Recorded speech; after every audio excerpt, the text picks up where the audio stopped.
Hey there, everybody. I'm Justin, middle school teacher for the last 12 years, who's probably seen it all when it comes to behavior. I've been a special education teacher, history teacher, and social studies teacher.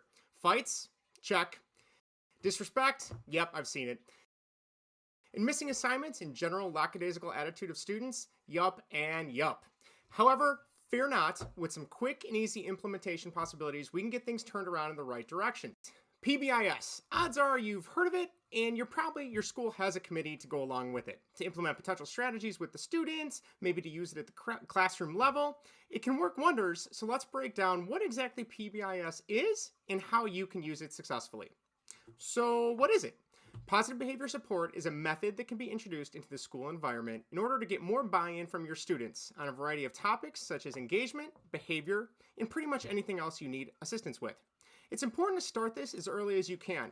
Ideally, probably at the start of the school year would be perfect. However, starting at the beginning of the quarter, trimester, or even returning from a break is also a great idea.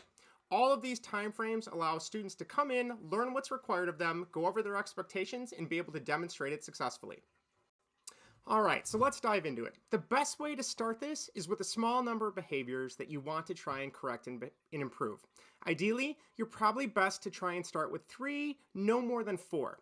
Personally, I'd recommend things like being responsible, being respectful, being engaged, and being safe. Let's start with be responsible. What exactly does that look like? It's important to identify what you want your students to be doing. Break it down in simplest terms for them. You might even want to show them what it looks like in various settings. For example, the same can be said for being respectful, engaged, and safe. Now that we've identified our key areas of behavior to focus on, we need to figure out how we can get students to correct their behavior with more positive motivation. Think of the old phrase, you catch more bees with honey than vinegar. This reigns true specifically with PBIS and PBS.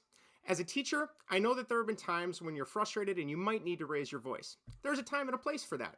However, we can also get our students to do more if we're constantly rewarding their positive behavior than targeting the negatives that they might have within your classroom. So what exactly does that look like? Think of creating a caught being good ticket. If you see a student doing something that is positive, give them one. It's really that simple. The idea is that they can then turn in those tickets into a prize raffle or any type of reward system that you or the school has in place. The goal is to allow students to see that they are being rewarded for their positive behavior.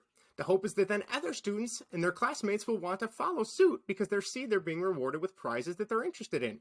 Is this foolproof? Of course not. We're in education. We know that nothing, absolutely nothing works 100% of the time with our students. However, there's a high success rate that it will yield positive results. The types of rewards that you can offer are literally endless depending on how big and how grand you want to go. Movie days? Sure. Extra recess time? Of course. Free time and tech time on their iPad or one-to-one device? You got it. Participating in school assemblies with the staff? Sure, why not? Heck, you could even offer more spirit days. Really, another option is to even poll your students to see what types of rewards they'd like. The great thing about this is that you are giving them ownership in their very own behavior plan, which will hopefully provide more buy-in and lead it to being more successful.